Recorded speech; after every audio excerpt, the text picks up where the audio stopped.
নমস্কার, ঝর্ণা কলম চ্যানেলের নতুন একটি ইতিহাসের ক্লাসে আবারও সকল ভিউয়ার্সকে জানাই অনেক অনেক স্বাগত। আমি চামেলি এবং আজকে আমি তোমাদের জন্য প্রাচীন যুগের ভারতের উপর 100টি গুরুত্বপূর্ণ প্রশ্নোত্তরের ম্যারাথন ক্লাস নিয়ে এসেছি। তোমাদের সকলের জন্য এটাই খুশির খবর যে অবশেষে মাদ্রাসা সার্ভিস কমিশন তাদের এক্সামের ডেট দিয়ে দিয়েছে। তো তোমরা সকলে খুব ভালো করে প্রিপারেশন শুরু করে দাও। আর হাতে খুব বেশি সময় নেই, হয়তো 40 দিনও নেই।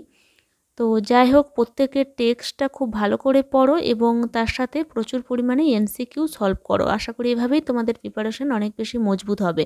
তো তোমাদের প্রিপারেশন যাতে আরও একটু বেশি মজবুত হয়, আরও একটু অ্যাডভান্স লেভেলের হয়, তার জন্য আমি আজকে প্রাচীন যুগের ভারত থেকে শুধুমাত্র মাদ্রাসা সার্ভিস কমিশনের এক্সামকে টার্গেট রেখে 100টি গুরুত্বপূর্ণ প্রশ্নোত্তরের ম্যারাথন ক্লাস নিয়ে এসেছি।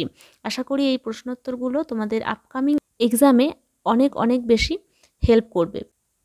তবে এর আগের দিন আমি ভারতের স্বাধীনতা সংগ্রাম থেকে এবং মধ্যযুগের ভারত থেকে 2টি ম্যারাথন ক্লাস দিয়েছি। তোমরা এখনও যারা ওই ক্লাস দুটি দেখোনি তারা আজকের ক্লাসের ডেসক্রিপশনে গিয়ে দেখবে, সেখানে লিঙ্ক দেওয়া রয়েছে, লিঙ্কে ক্লিক করে ওই ক্লাস দুটো দেখে নিতে পারো। তো আজকে আমি প্রশ্ন, 4টি অপশন এবং উত্তরটি বলবো। অ্যাডিশনাল ইনফরমেশন বলবো না বেশি, কারণ হয়তো ক্লাসটা দীর্ঘায়িত হয়ে যাবে সেই জন্য। তো তাহলে চলো শুরু করা যাক আজকের প্রশ্নোত্তর পর্ব। আজকের প্রথম কোশ্চেনে বলা হয়েছে গোষ্ঠীবদ্ধ মানব জীবনের সূচনা হয়। অপশনগুলো দেখো। অপশন এ তাম্রপ্রস্তর যুগে, অপশন বি নব্যপ্রস্তর যুগে, অপশন সি মধ্যপ্রস্তর যুগে এবং অপশন ডি প্রাচীন প্রস্তর যুগে। এখানে সঠিক উত্তর হয়ে যাবে অপশন ডি, অর্থাৎ প্রাচীন প্রস্তর যুগ থেকেই গোষ্ঠীবদ্ধ মানব জীবনের সূচনা হয়। পরবর্তী 2 কোশ্চেনে বলা হয়েছে মাছ ধরার বড়শি এবং শিকারে ব্যবহৃত ফাঁদ কোন যুগের উল্লেখযোগ্য বৈশিষ্ট্য। অপশনগুলো দেখো। অপশন এ প্রাচীন প্রস্তর, অপশন বি মধ্যপ্রস্তর, অপশন সি নব্যপ্রস্তর এবং অপশন ডি তাম্রপ্রস্তর। তো এখানে সঠিক উত্তর হয়ে যাবে অপশন বি, অর্থাৎ মধ্যপ্রস্তর। দেখো, প্রস্তর যুগ বা স্টোন এজটা আমাদের সিলেবাসে নেই, কিন্তু তবুও আমি এখানে 2খানা কোশ্চেন রাখার চেষ্টা করেছি। এখন অনেক দিন পর পরীক্ষা হচ্ছে, বলা যায় না কোথা থেকে কোশ্চেন ধরবে, তাই স্টোন এজটাও হালকা করে পড়ে রাখা দরকার। তোমরা পারলে টেক্সটটা একবার চোখ বুলিয়ে নিও, এতে করে যদি ওখান থেকে কোনো রকম টাচেও কোশ্চেন আসে তাহলে সেটা কিন্তু তোমরা পরীক্ষার খাতায় অ্যাটেন্ড করতে পারবে। ওকে। পরবর্তী 3 কোশ্চেনে বলা হয়েছে সিন্ধু সভ্যতার ইতিহাসে প্রধান উপাদান কি। অপশনগুলো দেখো। অপশন এ সিন্ধুলিপি, অপশন বি মুদ্রা, অপশন সি প্রত্নতাত্ত্বিক ধ্বংসাবশেষ এবং অপশন ডি সবকটি। এখানে সঠিক উত্তর অপশন সি, অর্থাৎ প্রত্নতাত্ত্বিক ধ্বংসাবশেষই কিন্তু সিন্ধু সভ্যতার ইতিহাসের একমাত্র উল্লেখযোগ্য উপাদান। পরবর্তী 4 কোশ্চেনে বলা হয়েছে এনসিইআরটির মত অনুসারে সিন্ধু সভ্যতার সময়কাল হলো। অপশনগুলো দেখো। অপশন এ 2500 থেকে 1800 খ্রিস্টপূর্ব এবং এটাই হবে সঠিক উত্তর। এনসিইআরটির মত অনুসারে সিন্ধু সভ্যতার সময়কাল 2500 থেকে 1800 খ্রিস্টপূর্ব। অপশন বিতে যেটা রয়েছে দেখো 3250 থেকে 2750, এই সময়কালটা উল্লেখ করেছেন স্যার জন মার্শাল। অপশন সিতে যেটা রয়েছে 2350 থেকে 1770, এটা কিন্তু উল্লেখ করেছেন সিজি গ্যাট। এবং অপশন ডিতে যেটা রয়েছে 2100 থেকে 1700 খ্রিস্টপূর্ব, এই সময়কালটা বলেছেন অলচিন দম্পতি। পরবর্তী 5 কোশ্চেনে বলা হয়েছে নিম্নলিখিত কোন কেন্দ্রটি মেহেরগড় সভ্যতার একটি কেন্দ্র। অপশনগুলো দেখো। Option A Balakot, option B Desalpur, option C Manda, option D Kot Diji. সঠিক উত্তর এখানে অপশন ডি, অর্থাৎ কোট দিজি হচ্ছে মেহেরগড় সভ্যতার একটি কেন্দ্র। মেহেরগড় সভ্যতা কে আবিষ্কার করেছেন আমরা সকলেই জানি, যা ফাসোয়া জারিজ এবং তার সহকারী হিসেবে রিচার্ড মেডো। 1974 খ্রিস্টাব্দে এই মেহেরগড়ের খোঁজ পাওয়া গেছে এবং তখনই জানা যায় যে হরপ্পা সভ্যতার থেকেও অনেক আগে এই মেহেরগড় সভ্যতা ছিল। পরবর্তী 6 কোশ্চেনে বলা হয়েছে সিন্ধু সভ্যতার শিলগুলি সম্ভবত। অপশনগুলো দেখো। ধর্মীয় প্রতীক, অপশন বি সম্পত্তির মালিকানা নির্দেশক কিছু, অপশন সি ব্যবসার ক্ষেত্রে লেনদেন, অপশন ডি কোনোটি নয়। সঠিক উত্তর অপশন বি, অর্থাৎ সম্পত্তির মালিকানা নির্দেশক কিছু হিসেবে শিলগুলি ব্যবহৃত হতো। পরবর্তী 7 কোশ্চেনে বলা হয়েছে হরপ্পা সভ্যতার অর্থনীতির চরিত্র ছিল। অপশানগুলো দেখো, অপশান এ গ্রামীণ, অপশান বি নাগরিক, অপশান সি শিল্পজাত, অপশান ডি পুঁজিবাদ। সঠিক উত্তর এখানে অপশান বি, অর্থাৎ হরপ্পা সভ্যতার অর্থনীতি ছিল নাগরিক, বা তাদের যে সামাজিক জীবনও কিন্তু নাগরিক জীবন ছিল। কারণ আমরা হরপ্পা সভ্যতাতে নগর পরিকল্পনা পাই, সুবিন্যস্ত যে নগর পরিকল্পনা বা ড্রেনেজ সিস্টেম বা যে পৌরসভা, তা কিন্তু নগরকেই নির্দেশ করে। দেখো পরবর্তী 8 কোশ্চেনে বলা হয়েছে, প্রাক হরপ্পা থেকে পরিণত হরপ্পার নিদর্শন কোন ক্ষেত্রে পাওয়া যায়? অপশানগুলো দেখো, option A Amri, option B Kot Diji, option C Banawali এবং অপশান ডি সুতকাজেন্দর। তো এখানে সঠিক উত্তর হয়ে যাবে অপশান এ, অর্থাৎ আমরিতে প্রাক হরপ্পা থেকে পরিণত হরপ্পার পুরো নিদর্শনটা পাওয়া গেছে। পরবর্তী 9 কোশ্চেনে বলা হয়েছে, শস্যাগার বা পণ্যাগার হরপ্পা সভ্যতার কোন শহরে পাওয়া যায়? তো 9 এখানে অপশানগুলো দেখে নাও। অপশান দেখো, এখানে অনেকগুলো অপশান দেওয়া হয়েছে। 1-এ বলা হয়েছে মহেঞ্জোদড়ো, 2-এ বলা হয়েছে হরপ্পা, 3-এ বলা হয়েছে কালীবঙ্গান, 4-এ বলা হয়েছে চানহুদড়ো, 5-এ বলা হয়েছে লোথাল এবং 6-এ রয়েছে বানোয়ালি। তো এই যে 6টি কেন্দ্র রয়েছে, এখানে 6টির মধ্যে কোন কোন কেন্দ্রগুলিতে হরপ্পা সভ্যতার শস্যাগার পাওয়া গেছে? তো এখানে সঠিক উত্তর হয়ে যাবে কিন্তু 1, 2 এবং 5, অর্থাৎ অপশন বিতে। 1, 2, 5 বলতে মহেঞ্জোদড়ো, হরপ্পা এবং লোথালে শস্যাগার বা পণ্যাগার পাওয়া গেছে। ওকে, পরবর্তী 10 কোশ্চেনে বলা হয়েছে, হরপ্পা সভ্যতার যমজ নগরী বা টুইন সিটি দুটি হলো। অপশানগুলো দেখো, অপশান এ মহেঞ্জোদড়ো ও হরপ্পা, এবং এটাই হয়ে যাবে সঠিক উত্তর। মহেঞ্জোদড়ো এবং হরপ্পা হচ্ছে হরপ্পা সভ্যতার দুটি যমজ নগরী বা টুইন সিটি। পরবর্তী 11 কোশ্চেনে বলা হয়েছে, খনন কার্যের ফলে মহেঞ্জোদড়োর কয়টি স্তর পাওয়া গেছে? অপশানগুলো দেখো, অপশান এ 5টি, অপশান বি 9টি, অপশান সি 7টি এবং অপশান ডি 10টি। তো এখানে সঠিক উত্তর কিন্তু 9টি, অপশান বি হয়ে যাবে সঠিক উত্তর। খনন কার্যের ফলে হরপ্পার কয়টি স্তর পাওয়া গেছে তোমরা অবশ্যই কমেন্ট করে জানাবে। পরবর্তী 12 কোশ্চেনে বলা হয়েছে, গুজরাটের ভাদর নদীর তীরে অবস্থিত কেন্দ্রটি হলো। অপশানগুলো দেখো, option A Rangpur, option B Dholavira, option C Lothal এবং অপশান ডি দিশালপুর। তো দেখো গুজরাটের সবগুলোরই কিন্তু অবস্থান, যতগুলো অপশান রয়েছে, তো ভাদর নদীর তীরে হবে রংপুর। ওকে, অপশান এ হয়ে গেল সঠিক উত্তর। পরবর্তী 13 কোশ্চেনে বলা হয়েছে, হরপ্পা সভ্যতার নগরায়ন ছিল রোমান সভ্যতার নগরায়নের অনুরূপ, কার মন্তব্য? অপশানগুলো দেখো, option A John Marshall, option B Ramsharan Sharma, option C L Basham এবং অপশান ডি রমিলা থাপার। তো 13 এখানে সঠিক উত্তর হয়ে যাবে অপশান সি, অর্থাৎ এল ব্যাসাম। ইনি বলেছেন হরপ্পা সভ্যতার নগরায়ন ছিল রোমান সভ্যতার নগরায়নের অনুরূপ। পরবর্তী 14 কোশ্চেনে বলা হয়েছে, হরপ্পা সভ্যতার শাসন ব্যবস্থায় প্রধান ছিলেন পুরোহিত শ্রেণী, কার মন্তব্য? এটাও একটা গুরুত্বপূর্ণ কোটেশন। তো এখানে অপশানগুলো দেখো, option A D Kosambi, option B Romila Thapar, option C Ram Sharan Sharma এবং অপশান ডি অরেল স্টেন। তো 14 এখানে সঠিক উত্তর হয়ে যাবে অপশান ডি, অর্থাৎ অপশান এ, অর্থাৎ ডি কোশাম্বী। ডি কোশাম্বী বলেছেন হরপ্পা সভ্যতার শাসন ব্যবস্থায় প্রধান ছিলেন পুরোহিত শ্রেণী। দেখো 15 কোশ্চেনে বলা হয়েছে, স্বাধীনতা উত্তর ভারতবর্ষের কোন জায়গায় সবথেকে বেশি হরপ্পা সভ্যতার কেন্দ্র আবিষ্কৃত হয়েছে? অপশানগুলো দেখো, অপশান এ পাঞ্জাব ও Haryana, option B Gujarat, option C Rajasthan এবং অপশান ডি উত্তরপ্রদেশ। এখানে সঠিক উত্তর অপশান বি, অর্থাৎ গুজরাটে সবচেয়ে বেশি কেন্দ্র আবিষ্কৃত হয়েছে এস.আর. রাও কর্তৃক। এটাও তোমরা মনে রাখবে, যেমন গুজরাটের ধোলাভিরা, দিশালপুর, রংপুর, এরকম লোথাল, এরকম কিন্তু প্রায় 190টির মতো কেন্দ্র এই গুজরাটে আবিষ্কৃত হয়েছে। তো এই যে ডিজিটটা আমি বললাম 190, তোমাদের যদি জানা থাকে যে 190টার বেশি না কম, তাহলে অবশ্যই তোমরা কমেন্টের মাধ্যমে জানাবে। ওকে, আর এর সাথে এটা মনে রাখবে যে স্বাধীনতা উত্তর ভারতবর্ষের রোপার কেন্দ্রটি প্রথম উৎখনন করা হয়েছিল, এটাও তোমরা মনে রাখবে। পরবর্তী ১৬ কোশ্চেনে বলা হয়েছে সমকালীন বিশ্বের অন্যান্য সভ্যতাগুলি থেকে হরপ্পা সভ্যতার পার্থক্য নির্দেশক বৈশিষ্ট্য কোনটি? অপশানগুলো দেখো, অপশান এ বিজ্ঞান ও প্রযুক্তির উন্নতি, অপশান বি অভিন্ন ওজন ও পরিমাণ এবং বাণিজ্যিক যোগাযোগ, অপশান সি ধর্মীয় বিশ্বাস এবং সমাজ জীবন, অপশান ডি নগর পরিকল্পনা, জল নিকাশি এবং জঞ্জাল সাফাই ব্যবস্থা। তো এখানে অপশান ডি হয়ে যাবে সঠিক উত্তর। নগর পরিকল্পনার জন্যই কিন্তু হরপ্পা সভ্যতা প্রাচীন সভ্যতাগুলির মধ্যে শ্রেষ্ঠ বা অন্যতম, তাই এখানে অপশান ডি হবে সঠিক উত্তর। পরবর্তী ১৭ কোশ্চেনে বলা হয়েছে পূর্ণ সমাধি, আংশিক সমাধি, দাহোত্তর সমাধি এই ৩ প্রকার অন্ত্যেষ্টিক্রিয়া হরপ্পা সভ্যতার কোন ক্ষেত্রে পরিলক্ষিত হয়?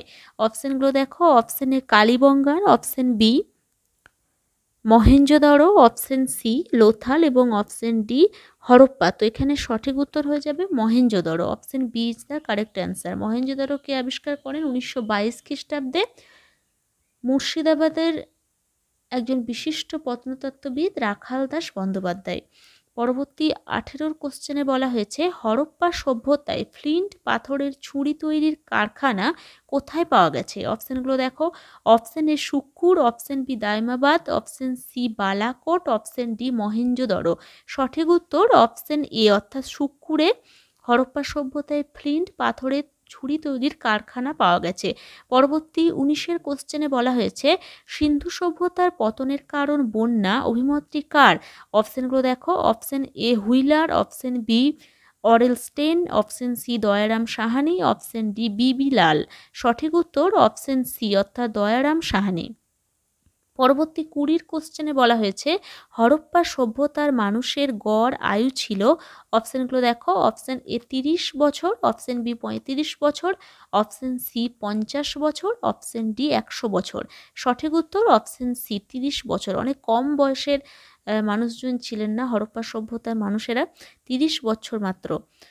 পরবর্তী ২১ কোশ্চেনে বলা হয়েছে হরপ্পা সভ্যতার অধিকাংশ শিলমোহরে কোন প্রাণীটির প্রতিকৃতি সবচেয়ে বেশি দেখা যায়? অপশানগুলো দেখো, অপশান এ হাতি, অপশান বি বাঘ, option C bison, option D unicorn. সঠিক উত্তর অপশান ডি ইউনিকর্ন বা একশৃঙ্গ গন্ডার। পরবর্তী ২২ কোশ্চেনে বলা হয়েছে সিন্ধু সভ্যতার পতনের কারণ হিসেবে মহাজাগতিক বিস্ফোরণের তত্ত্ব কে উত্থাপন করেন? অপশানগুলো দেখো, option A sir Mortimer Wheeler, option B Aurel Stein, option C Mary Agnes Court এবং option D sir John Marshall. এখানে অপশান সি হয়ে যাবে সঠিক উত্তর। ম্যারি আগনেস কোর্ট ইনি সিন্ধু সভ্যতার পতনের কারণ হিসেবে মহাজাগতিক বিস্ফোরণের তত্ত্ব উপস্থাপন করেছেন। পরবর্তী ২৩ কোশ্চেনে বলা হয়েছে হরপ্পা সভ্যতায় বাণিজ্যিক লেনদেনের মাধ্যম কি ছিল? অপশানগুলো দেখো, অপশান এ মুদ্রার মাধ্যম, অপশান বি কড়ির মাধ্যম, অপশান সি সোনার মাধ্যম এবং অপশান ডি পারস্পরিক বিনিময়ের মাধ্যম। সঠিক উত্তর অপশান ডি অর্থাৎ পারস্পরিক বিনিময়ের মাধ্যম। পরবর্তী ২৪ কোশ্চেনে বলা হয়েছে হরপ্পা সভ্যতার সর্বোত্তম শিল্পসম্মত সৃষ্টি কোনটি?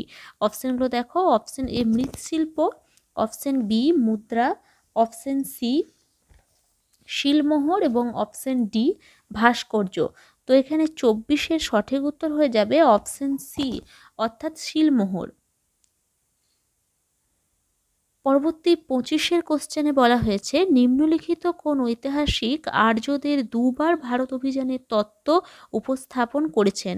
অপশানগুলো দেখো, option A doctor Giles, option B doctor Hoernle, option C George Grierson এবং অপশান ডি ম্যাক্স মুলার। তো এখানে সঠিক উত্তর হয়ে যাবে অপশান বি অর্থাৎ ডক্টর হর্নলে আর্যদের দুবার ভারত আক্রমণের তত্ত্ব উপস্থাপন করেছেন। পরবর্তী ২৬ কোশ্চেনে বলা হয়েছে নিম্নলিখিত কারণগুলির মধ্যে দেশীয় অনার্য অধিবাসীদের বিরুদ্ধে আর্যদের জয় লাভের কারণ কোনটি?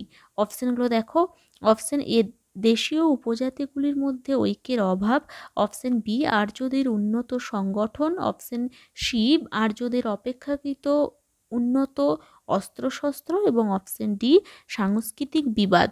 তো এখানে দেখো ২৬ সঠিক উত্তর হয়ে যাবে আর্যদের অপেক্ষাকৃত উন্নত অস্ত্রশস্ত্র কিন্তু অনার্যদের বিরুদ্ধে তাদের জয়কে অনিবার্য করে তোলে। পরবর্তী ২৭ কোশ্চেনে বলা হয়েছে ঋক বৈদিক পর্বে আর্যদের ভৌগোলিক পরিসীমা কি ছিল? অপশনগুলো দেখো, অপশন এ পাঞ্জাব এবং দিল্লি অঞ্চল, অপশন বি সিন্ধু উপত্যকা, অপশন সি ইন্দো গাঙ্গেয় উপত্যকা, অপশন ডি হিমালয় এবং বিন্ধ্য পর্বতের মধ্যবর্তী অঞ্চল।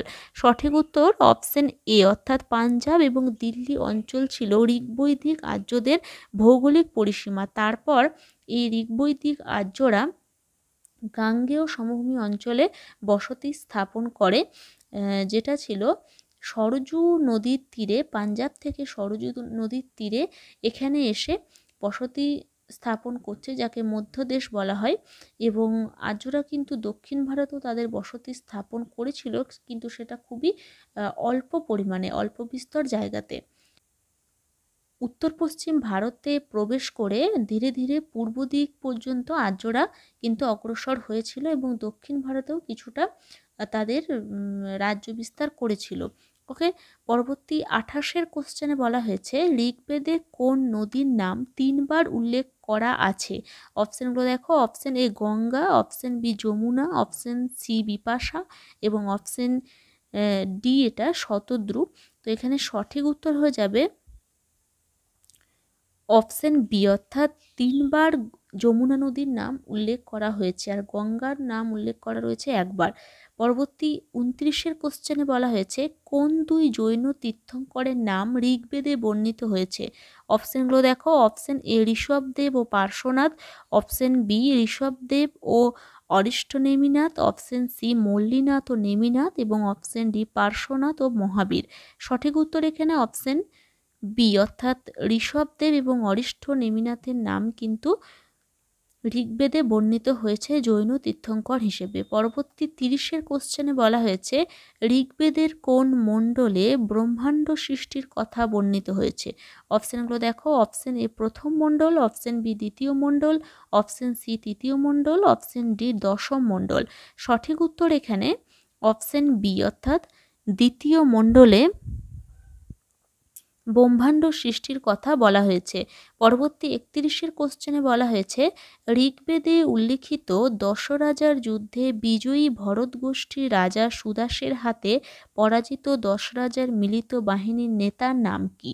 অপশনগুলো দেখো, option A Durgaha, option B Girikshit, option C Purukutsa, option D Trasadasyu. তো দেখো, ঋগ্বেদে উল্লেখিত ১০ রাজার যুদ্ধে বিজয়ী ভরত গোষ্ঠীর রাজা সুদাসের হাতে পরাজিত ১০ রাজার মিলিত বাহিনীর নেতা কে ছিলেন? ৩১ সঠিক উত্তর হয়ে যাবে অপশন সি অর্থাৎ পুরুকুৎসু।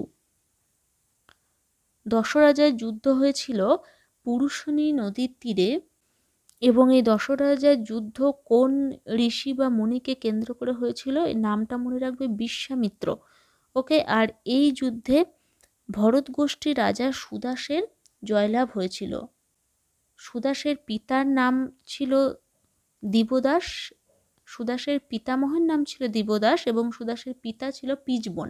এই কোশ্চেনটা একবার সেটে এসেছিল যে সুদাসের পিতার নাম কি। অনেকে ভুল করে সুদাসের পিতার নাম দিবদাস করে দিয়েছে হয়তো, কিন্তু দিবদাস না, দিবদাস হচ্ছে সুদাসের ঠাকুরদা বা দাদু, আর পিচবন হচ্ছে সুদাসের পিতা। পরবর্তী ৩২ কোশ্চেনে বলা হয়েছে ঋগ্বেদে তৃতীয় মণ্ডলে উল্লিখিত গায়ত্রী মন্ত্রের রচয়িতা কে? অপশনগুলো দেখো, option A Vashishtha, option B Vishwamitra, option C Vamadeva এবং অপশন ডি ভরদ্বাজ। সঠিক উত্তর অপশন বি অর্থাৎ বিশ্বামিত্র মুনি গায়ত্রী মন্ত্র রচনা করেছিলেন সাবিত্রীর উদ্দেশ্যে, যেটা ঋগ্বেদের তৃতীয় মণ্ডলে রয়েছে। ভীষণ গুরুত্বপূর্ণ একটা কোশ্চেন। পরবর্তী ৩৩ কোশ্চেনে বলা হয়েছে নিম্নোক্ত কার রচনায় প্রথম কার্পাস শব্দটির উল্লেখ পাওয়া যায়? অপশনগুলো দেখো, option A Panini, option B Patanjali, option C Manu, option D Kanad. তো এখানে আমি অ্যান্সার নিয়েছি পানিনিকে। তো অনেক জায়গায় আমি মনুও অ্যান্সার দেখেছি। তোমাদের যদি কোশ্চেনটার অ্যান্সার সঠিকভাবে জানা থাকে তাহলে অবশ্যই তোমরা কমেন্ট করে জানাবে, কিন্তু আমি এটা পানিনি অ্যান্সার নিয়েছি। পরবর্তী 34-এর কোশ্চেনে বলা হয়েছে গদ্য জাতীয় মন্ত্রে প্রাচীনতম সংস্কৃত সাহিত্য কোনটি? অপশানগুলো দেখো, option A Rigveda, option B Samaveda, option C Atharvaveda, option D Yajurveda. তো গদ্য জাতীয় মন্ত্রের প্রাচীনতম সংস্কৃত সাহিত্য, এটা কিন্তু যজুর্বেদ হয়ে যাবে সঠিক উত্তর। 34-এর option D is the correct answer. Okay, পরবর্তী 35-এর কোশ্চেনে বলা হয়েছে ঋগ্বেদের নবম মণ্ডল নিবেদিত, অপশানগুলো দেখো, অপশান এ উর্বশী এবং স্বর্গ, অপশান বি পানীয় দেবতা সোম, অপশান সি ইন্দ্র এবং ঐরাবত, অপশান ডি উদ্ভিদ ও ঔষধের দেবতা। তো পানীয়ের দেবতা সোমের উদ্দেশ্যে এই নবম মণ্ডল নিবেদিত। ওকে, পরবর্তী 36-এর কোশ্চেনে বলা হয়েছে জন শব্দটি ঋগ্বেদে 275 বার ব্যবহৃত হয়, জনপদ শব্দটি কতবার ব্যবহৃত? অপশানগুলো দেখো, অপশান এ 275 বার, অপশান বি 274 বার, অপশান সি মাত্র 2 বার এবং অপশান ডি একবারও নয়। সঠিক উত্তর কিন্তু অপশান ডি, একবারও নয়। জনপদ শব্দটি কিন্তু একবারও উল্লেখ নেই ঋগ্বেদে। জন শব্দটির উল্লেখ কতবার রয়েছে? 275 বার। এছাড়া আমরা গো শব্দটির উল্লেখ পাই কতবার? 175 বার। কৃষি শব্দটি 21 বার। যমুনা নদীর রয়েছে উল্লেখ 3 বার, গঙ্গা নদীর 1 বার। রাষ্ট্র শব্দটি সম্ভবত 10 বার, গ্রাম শব্দটি 13 বার। এরকম করে অনেক শব্দ রয়েছে ঋগ্বেদে উল্লেখ, যেগুলো কিন্তু পরীক্ষায় কোশ্চেন দেয়। বিশেষ করে গো শব্দটার উল্লেখ কতবার রয়েছে এটা দেয় 176 বার। এটা তোমরা মনে রাখবে। দেখো, পরবর্তী 37-এর কোশ্চেনে বলা হয়েছে বৈদিক যুগে ব্রাত্য কাদের বলা হতো? অপশানগুলো দেখো, অপশান এ বেদের প্রতি শ্রদ্ধাহীন ও কৃষিকার্যে বীতস্পৃহ আর্য, অপশান বি অবিশ্বাসী, অপশান সি পণিদের একটি উপজাতি গোষ্ঠী এবং অপশান ডি মগধের পুরোহিতগণ। তো এখানে সঠিক উত্তর হয়ে যাবে অপশান এ, অর্থাৎ বেদের প্রতি শ্রদ্ধাহীন এবং কৃষিকার্যে বীতস্পৃহ আর্যদের ব্রাত্য বলা হতো। পরবর্তী 38-এর কোশ্চেনে বলা হয়েছে বৈদিক আর্যদের রচিত বেদের গদ্যাংশ সাহিত্য কোনটি? অপশানগুলো দেখো, option A Brahmana, option B Aranyaka, option C Vedanta, option D Dharmashastra. তো এখানে সঠিক উত্তর অপশান বি, অর্থাৎ ব্রাহ্মণ। প্রত্যেকটি বেদেরই ব্রাহ্মণ রয়েছে। যেমন আমরা যদি দেখি যে ঋগ্বেদে রয়েছে কৌশিটাকি এবং ঐত্তরীয় ব্রাহ্মণ, তারপর অথর্ববেদের গোপদ ব্রাহ্মণ, শুক্ল যজুর্বেদের শতপথ ব্রাহ্মণ, ঠিক এরকম ব্রাহ্মণ রয়েছে প্রতিটি বেদেরই। তো এই ব্রাহ্মণ কিন্তু গদ্যাংশ সাহিত্য। ওকে, পরবর্তী 39-এর কোশ্চেনে বলা হয়েছে পরবর্তী বৈদিক সমাজে রাষ্ট্রগোপ কে ছিলেন? অপশানগুলো দেখো, অপশান এ রাজা, option B Indra, option C সেনাবাহিনীর প্রধান এবং অপশান ডি পুরোহিত। এখানে সঠিক উত্তর হয়ে যাবে অপশান ডি, অর্থাৎ পুরোহিত। পরবর্তী 40-এর কোশ্চেনে বলা হয়েছে তেজারতি ব্যবসার প্রথম উল্লেখ কোন বৈদিক গ্রন্থে পাওয়া যায়? অপশানগুলো দেখো, option A Rigveda, option B Chandogya Upanishad, option C Shatapatha Brahmana এবং অপশান ডি মুন্ডক উপনিষদ। তো এখানে সঠিক উত্তর হয়ে যাবে অপশান সি, অর্থাৎ শতপথ ব্রাহ্মণে তেজারতি ব্যবসার প্রথম উল্লেখ পাওয়া যায়। তেজারতি ব্যবসা হচ্ছে মুদ্রা ব্যবসা। ওকে, পরবর্তী 41-এর কোশ্চেনে বলা হয়েছে বৈদিক যুগে রাজনৈতিক সংগঠনগুলির ক্রমান্বয়ে অবস্থান কোনটি? অপশানগুলো দেখো, অপশান এ 20 গ্রাম জন কুল রাষ্ট্র, অপশান বি কুল গ্রাম 20 জন রাষ্ট্র, এটাই সঠিক উত্তর। দেখো, বৈদিক যুগে যে সংগঠনগুলি ছিল ক্রমান্বয়ে, যেমন কুল থেকে শুরু হতো, অর্থাৎ বংশ থেকে কুল, তারপরে গ্রাম, তারপর 20, তারপর জন এবং তারপর রাষ্ট্র। কুলের প্রধানকে কুলপতি বলা হতো, গ্রামের প্রধানকে গ্রামণী বলা হতো, 20-এর প্রধানকে বিশপতি বলা হতো, জনের প্রধানকে কি বলা হতো? গোপ বলা হতো এবং রাষ্ট্রের প্রধানকে রাজন বলা হতো। পরবর্তী 42-এর কোশ্চেনে বলা হয়েছে নিম্নোক্ত কোনটির প্রতি অতি সচেতনতা জৈন ধর্মের মূল বৈশিষ্ট্য? অপশানগুলো দেখো, অপশান এ সত্য, অপশান বি জ্ঞানান্বেষণ, অপশান সি অহিংসা এবং অপশান ডি ধ্যান।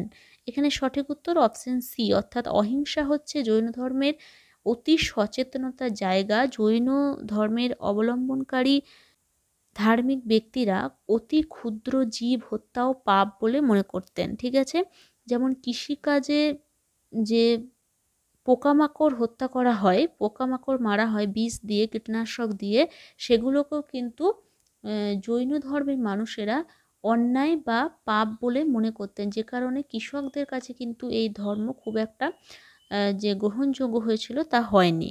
ওকে, পরবর্তী 44-এর কোশ্চেনে বলা হয়েছে জৈন সূত্র অনুসারে প্রথম তীর্থঙ্কর ঋষভদেব কোথায় বাস করতেন? অপশানগুলো দেখো। Option A Hastinapur, option B Kaushambi, option C Mathura এবং অপশান ডি তক্ষশিলা।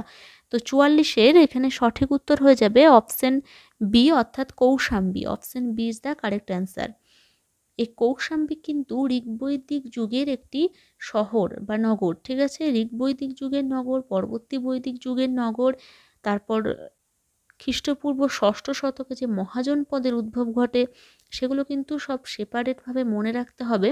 যেমন ঋগ্বৈদিক যুগের নগর বললে কৌশাম্বী বা হস্তিনাপুর হয়ে যাবে, ঋগ্বৈদিক বা পরবর্তী বৈদিক যুগের নগর বললে, এবং ষোড়শ মহাজনপদ যেগুলো রয়েছে সেই ষোড়শ মহাজনপদের নামগুলি উত্তর ভারতে ছিল 15টি এবং দক্ষিণ ভারতে একটি ছিল। নাম এবং রাজধানীগুলি অবশ্যই খুব ভালো করে পড়বে, সেখান থেকেও সেপারেটভাবে কোশ্চেন দেওয়া হয়। নামের সাথে রাজধানীর মিল করতে দেওয়া হয়, যে কারণে রাজধানীগুলির নাম অবশ্যই জেনে রাখা দরকার। আর হস্তিনাপুর আর কৌশাম্বী বা পাঞ্চাল এগুলো কিন্তু ঋগ্বৈদিক এবং পরবর্তী বৈদিক যুগের গড়ে ওঠা নগর। ওকে, পরবর্তী 45-এর কোশ্চেনে বলা হয়েছে, দেখো এটা 45 হবে, যাই হোক, একমাত্র মহিলা জৈন তীর্থঙ্কর হিসেবে মল্লিনাথের প্রতীক কী ছিল? অপশানগুলো দেখো। অপশান এ শঙ্খ, অপশান বি কুম্ভ, অপশান সি কুর্ম, অপশান ডি মৎস্য। সঠিক উত্তর অপশান বি অর্থাৎ কুম্ভ ছিল মল্লিনাথের প্রতীক। আর এই জৈন তীর্থঙ্কর ছিলেন মহিলা, একমাত্র মহিলা জৈন তীর্থঙ্কর বলে মল্লিনাথ হয়ে যাবে, যার প্রতীক ছিল কি কুম্ভ। পরবর্তী 45-এর কোশ্চেনে বলা হয়েছে, এখানে একটা কোশ্চেন বেশি হবে কারণ 44 দুইবার হয়ে গেছে, যাই হোক, নিম্নোক্ত কোনটি জৈন ধর্মের ত্রিরত্নের অঙ্গীভূত নয়? অপশানগুলো দেখো। অপশান এ সৎ বিশ্বাস, অপশান বি সৎ জ্ঞান, অপশান সি সৎ আচরণ এবং অপশান ডি সৎ চিন্তা। এখানে সঠিক উত্তর অপশান ডি অর্থাৎ সৎ চিন্তা। দেখো, জৈন ধর্মেরও ত্রিরত্ন রয়েছে এবং বৌদ্ধ ধর্মেরও কিন্তু ত্রিরত্ন রয়েছে। আগের বারের যে এসএসসি হয়েছিল 2016 সালে, সেখানে কিন্তু এই ত্রিরত্নের কথা এসেছিল যে ত্রিরত্ন কোন ধর্মের আচরণ বা বিষয়বস্তু। তো সেখানে কিন্তু জৈন ধর্মটা অ্যান্সার নিয়েছিল, জৈন ধর্মের সৎ বিশ্বাস, সৎ জ্ঞান, সদাচরণ। এছাড়া আমরা বৌদ্ধ ধর্ম যদি দেখি, যে বুদ্ধং শরণং গচ্ছামি, অর্থাৎ বুদ্ধ ধর্ম এবং সংঘ, এই তিনটি কিন্তু বৌদ্ধ ধর্মে ত্রিরত্ন বলছে, তাই সবগুলোই মনে রাখবে ঠিকঠাকভাবে। পরবর্তী 46-এর কোশ্চেনে বলা হয়েছে, নিম্নোক্ত কোন রাজবংশের নরপতিগণ জৈন ধর্মের পৃষ্ঠপোষক ছিলেন না? অপশানগুলো দেখো। Option A Satavahana, option B Rashtrakuta, option C Ganga এবং অপশান ডি গুজরাটের চালুক্য রাজবংশ। 46-এর এখানে সঠিক উত্তর হয়ে যাবে অপশান এ অর্থাৎ সাতবাহন। সাতবাহনরা কিন্তু জৈন ধর্মের অনুরাগী শাসক ছিলেন না, এনারা ছিলেন ব্রাহ্মণ্য ধর্মের। আর রাষ্ট্রকূট, গঙ্গ এবং গুজরাটের চালুক্য রাজবংশ, যাকে সোলাঙ্কি রাজবংশ বলা হয়, এই সকল রাজবংশই কিন্তু জৈন ধর্মের পৃষ্ঠপোষক ছিলেন। পরবর্তী 47-এর কোশ্চেনে বলা হয়েছে, আধ্যাত্ম সাধনার ক্ষেত্রে নিম্নোক্ত কোন কঠোর অনুশীলনটি জৈন সন্ন্যাসীদের দ্বারা অনুসৃত হতো না? অপশানগুলো দেখো। অপশান এ অনশন এবং আত্মসংযম, অপশান বি প্রায়োপবেশন, অপশান সি মাথা ও চিবুক থেকে চুল উৎপাদন এবং অপশান ডি ঝর্ণার জল ছাড়া অন্য জলে স্নান না করা। তো এখানে সঠিক উত্তর আমি অপশান ডি নিয়েছি, ঝর্ণার জল ছাড়া অন্য কোনো জলে স্নান না করা। আর দেখো, মাথা ও চিবুক থেকে চুল উৎপাদন আজীবক ধর্ম সম্প্রদায়ের যারা ধার্মিক মানুষ, তারা কিন্তু এই রকম যে কিচ্ছু সাধন বা এই রকম কঠোর নিয়ম মেনে চলতেন, তবেই তাদের যে শিক্ষা বা দীক্ষা লাভ সেটা কমপ্লিট হতো। তো এখানে জৈন ধর্মের ক্ষেত্রেও মাথা এবং চিবুক থেকে চুল উৎপাদন কথা বলা হয়েছে। তো এটা বেশিরভাগ আমি আজীবক সম্প্রদায়ের ক্ষেত্রে দেখেছি। তো যাই হোক, অপশন ডি হবে এখানে সঠিক উত্তর। ঝরনার জল ছাড়া অন্য জলে স্নান না করা। এই ধরনের কোশ্চেনগুলো খুবই বিতর্কিত। তো যাই হোক, পরবর্তী 48-এর কোশ্চেনে বলা হয়েছে মহাবীরের শিষ্যদের মধ্যে শ্রেষ্ঠ কে ছিলেন? অপশানগুলো দেখো। Option A Jamali, option B Bhadrabahu, option C Indrabhuti, option D Jambu. সঠিক উত্তর অপশান সি, অর্থাৎ ইন্দ্রভূতি ছিল মহাবীরের শিষ্যদের মধ্যে শ্রেষ্ঠ। আর দেখো জামালি, এই জামালি ছিল মহাবীরের জামাতা, যাকে মহাবীর প্রথম দীক্ষা দিয়েছিলেন। পরবর্তী 49-এর কোশ্চেনে বলা হয়েছে বুদ্ধের উপদেশাবলী সংকলিত রয়েছে নিম্নোক্ত কোন সূত্রে? অপশানগুলো দেখো। অপশান এ সূত্র পিটক, অপশান বি বিনয় পিটক, অপশান সি অভিধর্ম পিটক এবং অপশান ডি উপরোক্ত সবকটি। তো সঠিক উত্তর অপশান এ, অর্থাৎ সূত্র পিটকে বুদ্ধের উপদেশাবলী সংকলিত রয়েছে। আর বিনয় পিটকে রয়েছে বৌদ্ধ ভিক্ষুদের জন্য পালনীয় কর্তব্য, করণীয় যে নিয়মাবলী বা নির্দেশাবলী সেগুলো। আর অভিধর্ম পিটকে দার্শনিক তত্ত্ব রয়েছে। পরবর্তী 50-এর কোশ্চেনে বলা হয়েছে সঙ্গীতি শব্দের অর্থ কী? অপশানগুলো দেখো। অপশান এ সম্প্রীতি, অপশান বি সংযুক্তি, অপশান সি সম্মেলন, অপশান ডি সংকলন। সঠিক উত্তর অপশান সি, অর্থাৎ সম্মেলন। আমরা জানি যে 4টি বৌদ্ধ সঙ্গীতি হয়েছিল। প্রথমটি হয়েছিল অজাতশত্রুর আমলে, দ্বিতীয়টি কালাশোকের আমলে, তৃতীয়টি অশোকের আমলে এবং চতুর্থটি হয়েছিল কাশ্মীরে কার আমলে? কনিষ্কের আমলে। যখন থেকে গৌতম বুদ্ধ দেবতা রূপে পূজিত হতে শুরু করেন, তো সেই সঙ্গীতির শব্দের অর্থ হচ্ছে সম্মেলন। ওকে, দেখো পরবর্তী 51-র কোশ্চেনে বলা হয়েছে বৌদ্ধ ধর্মে প্রতিমোক্ষ এর বিষয়বস্তু। অপশানগুলো দেখো। অপশান এ শিক্ষা, অপশান বি প্রচার, অপশান সি ধ্যান এবং অপশান ডি শৃঙ্খলা। তো 51-র এখানে সঠিক উত্তর হয়ে যাবে অপশান ডি, অর্থাৎ শৃঙ্খলা। এটা হচ্ছে বৌদ্ধ ধর্মের প্রতিমোক্ষ। ওকে, পরবর্তী 52-র কোশ্চেনে বলা হয়েছে বৌদ্ধ ধর্মের উপসদ হলো।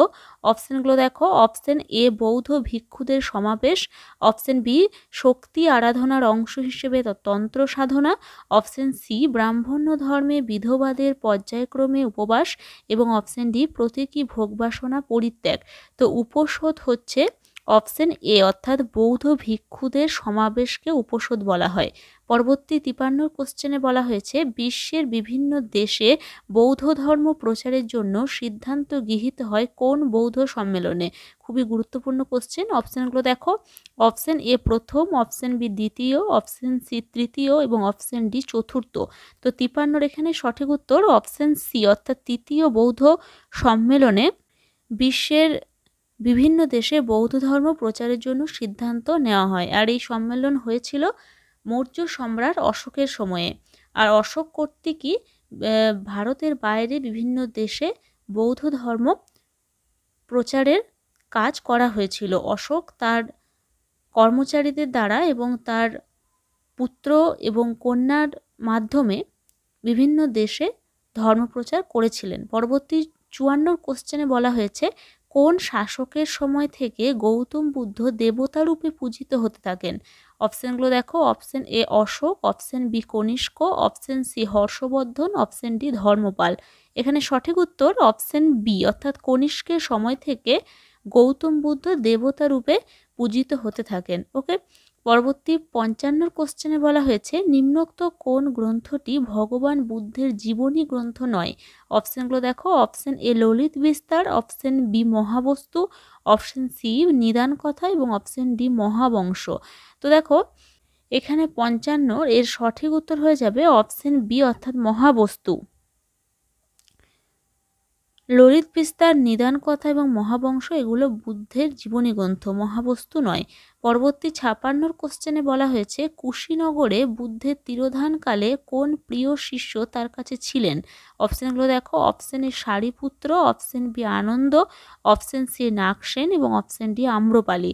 এখানে সঠিক উত্তর অপশান বি, অর্থাৎ আনন্দ ছিলেন গৌতম বুদ্ধের প্রিয় শিষ্য, যিনি কুশীনগরে বুদ্ধের তিরোধানের কালে তার কাছে ছিলেন। পরবর্তী 57-র কোশ্চেনে বলা হয়েছে গৌতম বুদ্ধ খুব ভালো একজন সেনাপতি হতে পারতেন যদি তিনি সন্ন্যাসী না হতেন। কার উক্তি? অপশানগুলো দেখো, option A Charles Eliot, option B Rhys Davids, option C Romila Thapar এবং অপশান ডি ভিনসেন্ট স্মিথ। এখানে সঠিক উত্তর হয়ে যাবে অপশান ডি, অর্থাৎ ভিনসেন্ট স্মিথ এই কথাটি বলেছেন যে গৌতম বুদ্ধ একজন ভালো সেনাপতি হতে পারতেন যদি তিনি সন্ন্যাসী না হতেন। পরবর্তী 58 কোশ্চেনে বলা হয়েছে প্রথম কোন বৌদ্ধ ধর্মের প্রথম কোন রাজা হবে এটা। তো দেখো, যাই হোক এখানে আমি লিখে দিচ্ছি, প্রথম কোন রাজা বৌদ্ধ ধর্মের পৃষ্ঠপোষকতা করেন। অপশানগুলো দেখো, option A Bindusara, option B Chandragupta Maurya, option C Ashoka এবং অপশান ডি হর্ষবর্ধন। সঠিক উত্তর অপশান সি, অর্থাৎ এখানে অপশান অনুযায়ী আমরা অশোক করব। অশোক প্রথম বৌদ্ধ ধর্মের পৃষ্ঠপোষকতা করেছিলেন। দেখো, পরবর্তী 59 কোশ্চেনে বলা হয়েছে বুদ্ধের জীবনের উল্লেখযোগ্য নিম্নোক্ত ঘটনা চতুষ্টয়ের কোনটি বৈশাখী পূর্ণিমার দিন সংঘটিত হয়নি। অপশানগুলো দেখো, অপশান এ জন্ম, অপশান বি গৃহত্যাগ, অপশান সি দিব্যজ্ঞান লাভ এবং অপশান ডি দেহত্যাগ। এখানে সঠিক উত্তর অপশান বি, অর্থাৎ গৃহত্যাগ বা মহাভিনিষ্ক্রমণ এটা কিন্তু বৈশাখী পূর্ণিমার দিন সংগঠিত হয়নি। বাকি জন্ম, বোধিজ্ঞান লাভ এবং দেহত্যাগ সবগুলোই বৈশাখী পূর্ণিমার দিন সংগঠিত হয়েছিল গৌতম বুদ্ধের জীবনে। পরবর্তী 60 কোশ্চেনে বলা হয়েছে গঙ্গা নদীর দক্ষিণে অবস্থিত এবং মিহি সুতোর কাপড়ের জন্য বিখ্যাত বৎস মহাজনপদের রাজধানী কোনটি। অপশানগুলো দেখো, option A Kaushambi, option B Mithila, option C Champa এবং অপশান ডি বৈশালী। এখানে সঠিক উত্তর অপশান এ, অর্থাৎ কৌশাম্বী ছিল বৎস রাজ্যের রাজধানী। ওকে, আর এই বৎস রাজ্যটি বা কৌশাম্বী নগরটি গঙ্গা নদীর দক্ষিণ তীরে অবস্থিত, যেটি মিহি সুতোর কাপড়ের জন্য বিখ্যাত ছিল। আর এ প্রসঙ্গে তোমরা এই যে মহাজনপদ 16টি, এই 16টি মহাজনপদ এবং তাদের যে রাজধানী এগুলো খুব ভালো করে মনে রাখবে। এগুলো কিন্তু ম্যাচিং করতে দেয় পরীক্ষার সময়, ওই জন্যই ভালোভাবে মনে রাখতে হবে প্রতিটি রাজ্য এবং তাদের যে রাজধানী। এবং ইদানিংকালে যে কোশ্চেনগুলো দিচ্ছে যে বর্তমানে মহাজনপদগুলির অবস্থান কোন রাজ্যে, এটাও খুব ভাইটাল একটা প্রশ্ন। তো সবগুলো খুব ভালো করে খুঁটিয়ে টেক্সট থেকে পড়তে হবে কিন্তু, তারপর এই এমসিকিউগুলো সলভ করলে মোটামুটি প্রস্তুতিটা মজবুত হবে। পরবর্তী 61 কোশ্চেনে বলা হয়েছে নিম্নলিখিত কোন জনপদের রাজধানী এক স্থান থেকে অন্যত্র স্থানান্তরিত হয়নি। অপশানগুলো দেখো, option A Kosala, option B Magadha, option C Champa, option D Kuru. তো 61 এখানে সঠিক উত্তর হয়ে যাবে অপশান সি, অর্থাৎ চম্পা। চম্পা নগরের রাজধানী কিন্তু কোনো স্থানান্তরিত হয়নি, বাকিগুলো হয়তো কোনোভাবে স্থানান্তরিত হয়েছিল। যেমন মগধের রাজধানী আমরা দেখেছি রাজগৃহ, রাজগৃহ থেকে পাটলিপুত্র। যেমন বৈশালী একবার হয়েছিল মগধের রাজধানী কালাশোকের আমলে, সেরকমভাবে চম্পা নগরী কিন্তু স্থানান্তরিত হয়নি। পরবর্তী 62 কোশ্চেনে বলা হয়েছে বিখ্যাত বৈয়াকরণ পাণিনি কোন মহাজনপদের মানুষ। অপশানগুলো দেখো, option A Gandhara, option B Kamboja, option C Vatsa, option D Avanti. 62 এখানে সঠিক উত্তর হয়ে যাবে অপশান এ, অর্থাৎ গান্ধার। পরবর্তী 63 কোশ্চেনে বলা হয়েছে কুসুমপুরা শহরের প্রতিষ্ঠাতা কে। অপশানগুলো দেখো, option A Bimbisara, option B Ajatashatru, option C Udayabhadra এবং অপশান ডি অনিরুদ্ধ। তো 63 এখানে সঠিক উত্তর অপশান সি, অর্থাৎ উদয়ভদ্র। উদয়ভদ্র ছিলেন কুসুমপুরা শহরের প্রতিষ্ঠাতা। পরবর্তী 64 কোশ্চেনে বলা হয়েছে সৈন্যবাহিনীতে রণহস্তি প্রথম ব্যবহার করেন কোন রাজ্য। অপশানগুলো দেখো, option A Kashi, option B Kosala, option C Avanti, option D Magadha. তো 64 এখানে সঠিক উত্তর হয়ে যাবে অপশান ডি, অর্থাৎ মগধ। পরবর্তী 65 কোশ্চেনে বলা হয়েছে হিদাসপিসের যুদ্ধ কোন নদীর তীরে সংঘটিত হয়েছিল। অপশানগুলো দেখো, option A Bipasha, option B Ravi, option C Jhelum, option D কোনোটি নয়। সঠিক উত্তর অপশান সি, অর্থাৎ ঝিলাম নদীর তীরে হিদাসপিসের যুদ্ধ সংঘটিত হয়েছিল। কত খ্রিস্টাব্দে? 326 খ্রিস্টপূর্বে। পরবর্তী 66 কোশ্চেনে বলা হয়েছে 326 খ্রিস্টপূর্বে সংগঠিত হিদাসপিসের যুদ্ধের বিশদ বিবরণ কার লেখা থেকে জানা যায়। অপশানগুলো দেখো, option A Diodorus, option B Arrian, option C Plutarch, option D Justin. তো 66 এখানে সঠিক উত্তর অপশান বি, অর্থাৎ আরিয়ান। পরবর্তী 67 কোশ্চেনে বলা হয়েছে প্রাচীন কোন বৌদ্ধ সাহিত্যে চন্দ্রগুপ্ত মৌর্যকে ক্ষত্রিয় বংশজাত বলে বর্ণনা করা হয়েছে? অপশনগুলো দেখো, অপশন এ দিব্যবদান, অপশন বি মহাপরিনির্বাণ সূত্র, অপশন সি পরিশিষ্ট পার্বণ এবং অপশন ডি দ্বীপবংশ। তো 67 এখানে সঠিক উত্তর হয়ে যাবে অপশন বি অর্থাৎ মহাপরিনির্বাণ সূত্রে কি বলা হয়েছে, চন্দ্রগুপ্ত মৌর্যকে ক্ষত্রিয় বংশজাত বলা হয়েছে। পরবর্তী 68 কোশ্চেনে বলা হয়েছে নিম্নোক্ত কোন অঞ্চলটি চন্দ্রগুপ্ত মৌর্য দ্বারা বিজিত হয়নি? অপশনগুলো দেখো, option A Karnataka, option B Maharashtra, option C Andhra এবং অপশন ডি কলিঙ্গ। তো এখানে সঠিক উত্তর অপশন ডি অর্থাৎ কলিঙ্গ। কলিঙ্গ অশোক জয় করেছিলেন। এছাড়া কর্ণাটক, মহারাষ্ট্র, অন্ধ্র সবগুলো কিন্তু চন্দ্রগুপ্তের দ্বারা বিজিত হয়েছিল। পরবর্তী 69 কোশ্চেনে বলা হয়েছে চন্দ্রগুপ্ত মৌর্যই ভারতের প্রথম ঐতিহাসিক বৃহৎ সাম্রাজ্যের প্রতিষ্ঠাতা কার মন্তব্য? অপশনগুলো দেখো, option A Vincent Smith, option B doctor Hemchandra Raychaudhuri, option C Romila Thapar এবং অপশন ডি বোনগার্ড লেভিন। এখানে সঠিক উত্তর অপশন বি অর্থাৎ ডক্টর হেমচন্দ্র রায়চৌধুরী বলেছেন চন্দ্রগুপ্ত মৌর্যই ভারতের প্রথম ঐতিহাসিক বৃহৎ সাম্রাজ্যের প্রতিষ্ঠাতা। পরবর্তী 70 কোশ্চেনে বলা হয়েছে কলিঙ্গের বিরুদ্ধে অশোকের যুদ্ধ ঘোষণার কারণ কি? অপশনগুলো দেখো, অপশন এ মৌর্য আধিপত্য স্বীকারে কলিঙ্গের উপেক্ষা, অপশন বি কলিঙ্গ জনগণের বৌদ্ধ ধর্ম গ্রহণে অস্বীকার করা, অপশন সি লৌহ খনি সমৃদ্ধ কলিঙ্গের অবস্থান, অপশন ডি উত্তর ও দক্ষিণ ভারতের প্রবেশদ্বার স্বরূপ কলিঙ্গকে নিয়ন্ত্রণে আনা। এখানে সঠিক উত্তর অপশন এ অর্থাৎ মৌর্য আধিপত্য স্বীকারে কলিঙ্গের যে উপেক্ষা, যে কারণে কিন্তু অশোক কলিঙ্গের বিরুদ্ধে যুদ্ধ ঘোষণা করেছিলেন। পরবর্তী 71 কোশ্চেনে বলা হয়েছে মৌর্য যুগে সন্ধির দ্বারা মিত্রতার নীতিকে বলা হতো। অপশনগুলো দেখো, অপশন এ সাম, অপশন বি দান, অপশন সি ভেদ, অপশন ডি দণ্ড। এখানে সঠিক উত্তর অপশন এ অর্থাৎ সাম। মৌর্য যুগে সন্ধির দ্বারা মিত্রতার নীতিকে বলা হতো সাম। পরবর্তী 72 কোশ্চেনে বলা হয়েছে বুদ্ধের স্মৃতি বিজড়িত স্থান পরিভ্রমণ কি নামে পরিচিত? অপশনগুলো দেখো, option A Vihara Yatra, option B Dhammayatra, option C Bheri Ghosh, option D Purnayatra. সঠিক উত্তর অপশন বি অর্থাৎ ধর্মযাত্রা। বুদ্ধের স্মৃতি বিজড়িত স্থান পরিভ্রমণকে বলা হতো ধম্মযাত্রা, যেটা অশোক করেছিলেন। পরবর্তী 73 কোশ্চেনে বলা হয়েছে মৌর্য যুগে কৃতদাস প্রথার অস্তিত্ব ছিল না বলেছেন কে? অপশনগুলো দেখো, option A Kautilya, option B অশ্বঘোষ, option C Megasthenes, option D কোনোটিই নয়। সঠিক উত্তর অপশন সি অর্থাৎ মেগাস্থেনিস মৌর্য যুগে কৃতদাস প্রথার অস্তিত্ব ছিল না বলে উল্লেখ করেছেন তার ইন্ডিকা গ্রন্থে। পরবর্তী 74 কোশ্চেনে বলা হয়েছে সম্রাট অশোক পশু হত্যা নিষিদ্ধ করার নির্দেশ দিয়েছিলেন পঞ্চম মুখ্য গিরিশাসনে, প্রথম মুখ্য গিরিশাসনে, ষষ্ঠ মুখ্য গিরিশাসনে, সপ্তম মুখ্য গিরিশাসনে। সঠিক উত্তর অপশন বি অর্থাৎ প্রথম মুখ্য গিরিশাসনে অশোক পশু হত্যা নিষিদ্ধ করার নির্দেশ দিয়েছিলেন। পরবর্তী 75 কোশ্চেনে বলা হয়েছে মৌর্য যুগের ইতিহাস সম্পর্কে জানার ক্ষেত্রে নিম্নলিখিত কোনটি সর্বাপেক্ষা কম গুরুত্বপূর্ণ? অপশনগুলো দেখো, অপশন এ মুদ্রা, অপশন বি সাহিত্যিক উপাদান, অপশন সি লিপি বা লেখ, অপশন ডি বৈদেশিক বিবরণী। সঠিক উত্তর এখানে অপশন এ অর্থাৎ মুদ্রা। এছাড়া সাহিত্যগত উপাদান, লিপি বা লেখ, বৈদেশিক বিবরণী সবগুলোই ছিল, মুদ্রা কেবল ছিল না বা সর্বাপেক্ষা কম গুরুত্বপূর্ণ মৌর্য যুগের ইতিহাস জানার জন্য।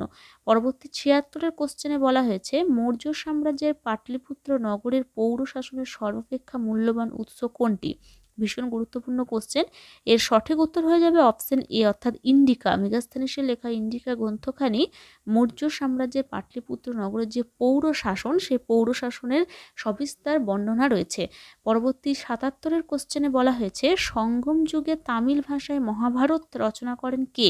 অপশনগুলো দেখো, option A Kamban, option B Perundevanar, option C Poddan এবং অপশন ডি মুত্তান। এখানে সঠিক উত্তর অপশন বি অর্থাৎ পেরুন দেবনার সঙ্গম যুগে তামিল ভাষায় মহাভারত রচনা করেন।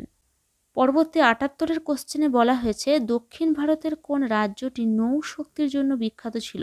অপশনগুলো দেখো, option A Chalukya, option B Rashtrakuta, option C Chola এবং অপশন ডি হোয়সল। সঠিক উত্তর অপশন সি অর্থাৎ চোল। চোল সাম্রাজ্য নৌশক্তির জন্য বিখ্যাত ছিল। রাজেন্দ্র চোলের আমলে নৌশক্তির প্রতিপত্তি যথেষ্ট পরিমাণে বৃদ্ধি পেয়েছিল।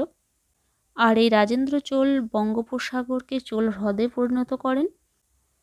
পরবর্তী ৭৯ কোশ্চেনে বলা হয়েছে কোন লেক থেকে রুদ্রদামনের কাছে সাতবাহন রাজ সাতকর্ণীর দুবার পরাজয়ের কথা জানা যায়?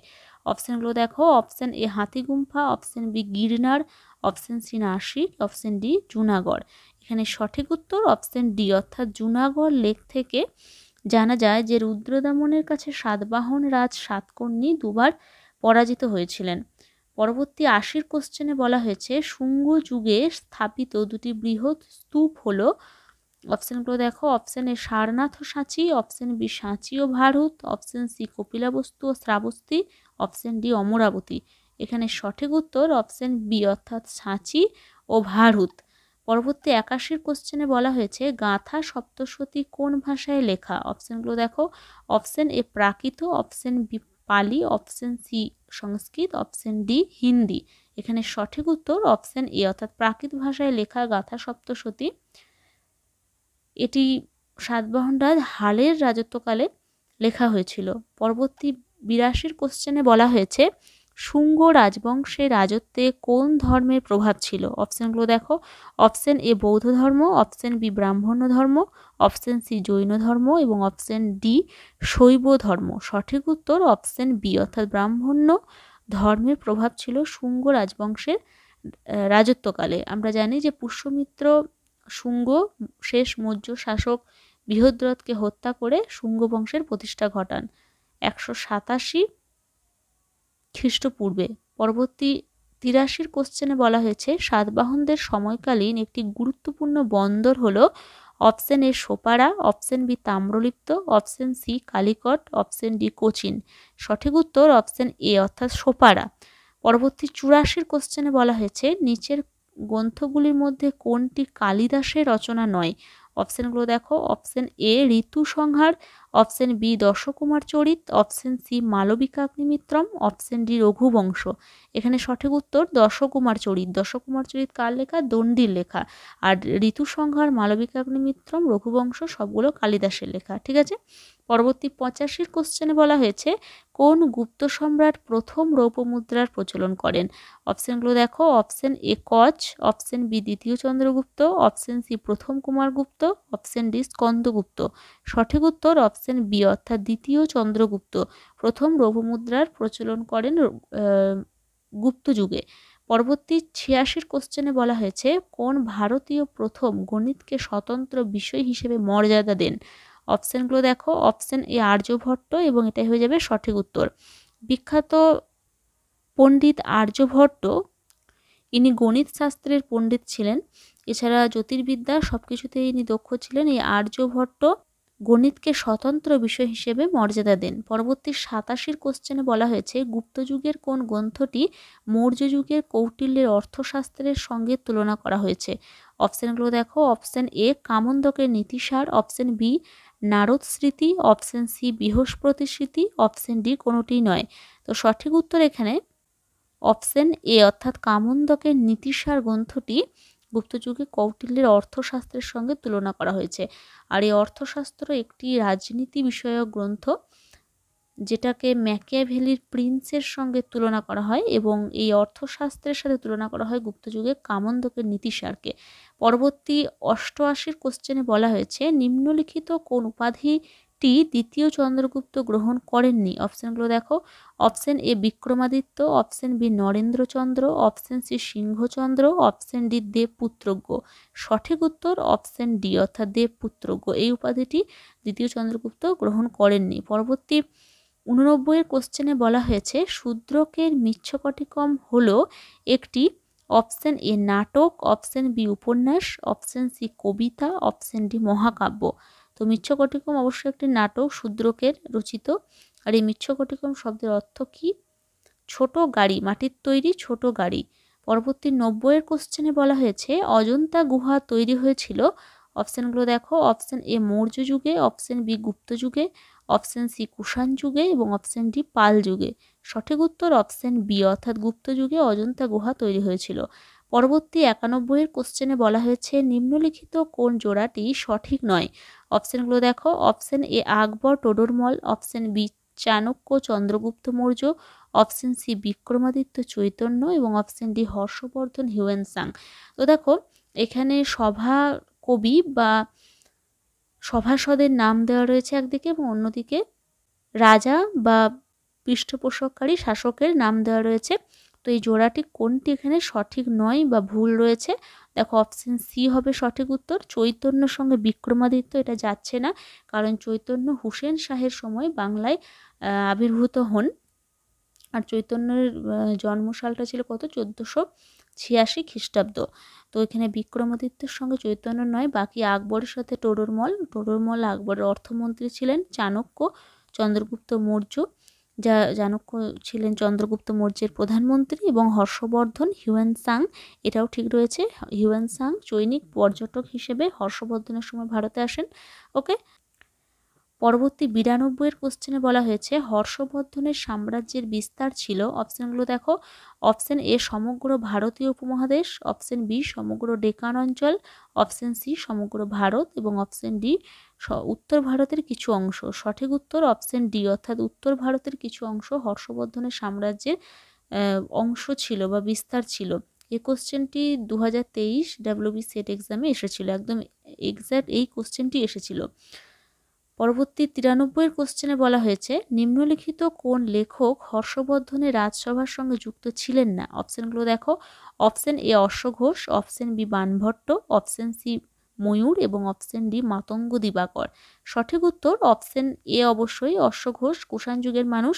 তো বাণভট্ট, ময়ূর এবং মাতঙ্গ দিবাকর এনারা সকলেই হর্ষবর্ধনের রাজসভার সাথে যুক্ত ছিলেন। পরবর্তী 94 কোশ্চেনে বলা হয়েছে গুপ্তদের পতনের পর উত্তর ভারতের কোন শহর শক্তির কেন্দ্র হিসেবে দেখা দেয়? অপশনগুলো দেখো, option A Delhi, option B Ajmer, option C Kannauj এবং অপশন ডি যোধপুর। সঠিক উত্তর অপশন সি, অর্থাৎ কনৌজ, যাকে কেন্দ্র করে পাল প্রতিহার রাষ্ট্রকূট এই তিন শক্তির মধ্যে ত্রিশক্তি সংঘর্ষের সূচনা হয়েছিল, তাই কনৌজ ছিল গুপ্তদের পতনের পর উত্তর ভারতের শক্তির কেন্দ্র। পরবর্তী 95 কোশ্চেনে বলা হয়েছে কোন দুটি বৃহৎ ধর্মীয় সম্মেলন রাজা হর্ষবর্ধনের দ্বারা অনুষ্ঠিত হয়? অপশন এ কনৌজ ও প্রয়াগ, অপশন বি প্রয়াগ ও থানেশ্বর, অপশন সি থানেশ্বর ও বলভি, অপশন ডি বলভি ও প্রয়াগ। সঠিক উত্তর অপশন এ, অর্থাৎ কনৌজ ও প্রয়াগে দুটি বৃহৎ ধর্মীয় সম্মেলন হয়েছিল রাজা হর্ষবর্ধনের দ্বারা, যেখানে হিউয়েনসাংও উপস্থিত ছিলেন। পরবর্তী 96 কোশ্চেনে বলা হয়েছে আদি মধ্যযুগে, অপশনগুলো দেখো, শূদ্র ও বৈশ্যদের মধ্যে দূরত্ব বৃদ্ধি পায়, ব্রাহ্মণদের মর্যাদা হ্রাস পায়। অপশন সিতে বলা হয়েছে শূদ্র ও বৈশ্যদের মধ্যে দূরত্ব হ্রাস পায় এবং অপশন ডি কোনোটি নয়। তো দেখো এখানে সঠিক উত্তর হয়ে যাবে অপশন সি, অর্থাৎ শূদ্র এবং বৈশ্যদের মধ্যে দূরত্ব হ্রাস পায়, এটা আদি মধ্যযুগের বৈশিষ্ট্য। পরবর্তী 97 কোশ্চেনে বলা হয়েছে ভারতের যজমানি ব্যবস্থার উদ্ভব কখন হয়? অপশনগুলো দেখো, অপশন এ পরবর্তী বৈদিক যুগে, অপশন বি মৌর্য যুগে, অপশন সি গুপ্ত যুগে এবং অপশন ডি পরবর্তী গুপ্ত যুগে। এখানে সঠিক উত্তর অপশন ডি, অর্থাৎ পরবর্তী গুপ্ত যুগে যজমানি ব্যবস্থার উদ্ভব ঘটে ভারতে। পরবর্তী 98 কোশ্চেনে বলা হয়েছে কনৌজে মৌখরী বংশের প্রথম স্বাধীন রাজা কে ছিলেন? অপশনগুলো দেখো, option A Sarvavarman, option B Ishana Varman, option C Harivarman, option D Grahavarman. এখানে সঠিক উত্তর 98 অপশন বি, অর্থাৎ ঈশান বর্মন। ঈশান বর্মন ছিলেন কনৌজের মৌখরী বংশের প্রথম স্বাধীন রাজা। পরবর্তী 99 কোশ্চেনে বলা হয়েছে গুপ্ত যুগকে সুবর্ণ যুগ বলা হয়, কোন ক্ষেত্রে তারা উন্নত ছিল না? অপশনগুলো দেখো, অপশন এ বৈদেশিক বাণিজ্য, অপশন বি কলা ও স্থাপত্য, অপশন সি সাহিত্যিক কাজকর্ম এবং অপশন ডি বিজ্ঞান ও প্রযুক্তি। এখানে সঠিক উত্তর অপশন এ, অর্থাৎ বৈদেশিক বাণিজ্য। দেখো গুপ্ত যুগকে সুবর্ণ যুগ বলা হয় কলা, স্থাপত্য, সাহিত্যিক কাজকর্ম, বিজ্ঞান ও প্রযুক্তির দিক দিয়ে, শুধু বৈদেশিক বাণিজ্যে তারা অতটা উন্নতি করতে পারেনি। ওকে, তো পরবর্তী কোশ্চেন এবং আজকের শেষ কোশ্চেনে বলা হয়েছে নিম্নলিখিত কোন লেখ থেকে স্কন্দগুপ্তের আমলে ভারতে হুন আক্রমণের কথা জানা যায়? অপশনগুলো দেখো, option A Mathura, option B সাঁচি, অপশন সি ভিটারি এবং অপশন ডি জুনাগড়। তো তো এটা অবশ্যই অপশন সি হয়ে যাবে সঠিক উত্তর। ভিতারি স্তম্ভলেখ থেকে কি জানা যায়? গুপ্ত আমলে স্কন্দগুপ্তের সময় ভারতে হুন আক্রমণ সংগঠিত হয়েছিল এবং এই হুন আক্রমণ স্কন্দগুপ্ত দক্ষতার সাথে প্রতিহত করেন, যে কারণে রমেশচন্দ্র মজুমদার স্কন্দগুপ্তকে ভারতের রক্ষাকারী বলেছেন। ওকে, তো আজকে ছিল 100টি গুরুত্বপূর্ণ প্রশ্নোত্তর প্রাচীন যুগের ভারত থেকে। আশা করি আজকের ম্যারাথন ক্লাসটিও তোমাদের অন্য দিনের মতোই ভালো লেগেছে। যদি ভালো লেগে থাকে তাহলে অবশ্যই তোমরা একটা লাইক দেবে এবং ক্লাসটা পারলে তোমাদের বন্ধুদের মধ্যে শেয়ার করে দেবে, কারণ সামনেই এমএসসি এক্সাম। আর তুমি যদি আমার চ্যানেলে নতুন ভিজিট করছো তাহলে অবশ্যই চ্যানেলটা সাবস্ক্রাইব করতে ভুলবে না। তো আমি চেষ্টা করব সামনে এমএসসি এক্সামের জন্য আরও কিছু মক টেস্ট আনার।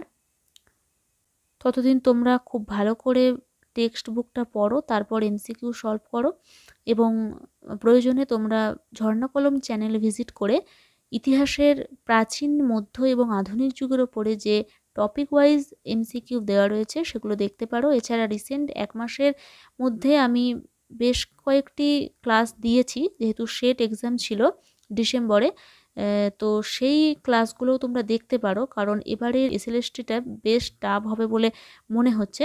তো কনসেপচুয়াল এমসিকিউ দেখতে গেলে অবশ্যই ঝর্ণা কলম চ্যানেল ভিজিট করো, সেখানে প্রাচীন যুগ, আধুনিক যুগ এবং মধ্যযুগের উপর একাধিক ক্লাস পেয়ে যাবে গুরুত্বপূর্ণ এমসিকিউ এর। তো আজকে এই পর্যন্ত, দেখা হচ্ছে নেক্সট কোনো ভিডিওতে। সকলেই ভালো থেকো। এই ক্লাসটি দেখার জন্য সকলকে ধন্যবাদ।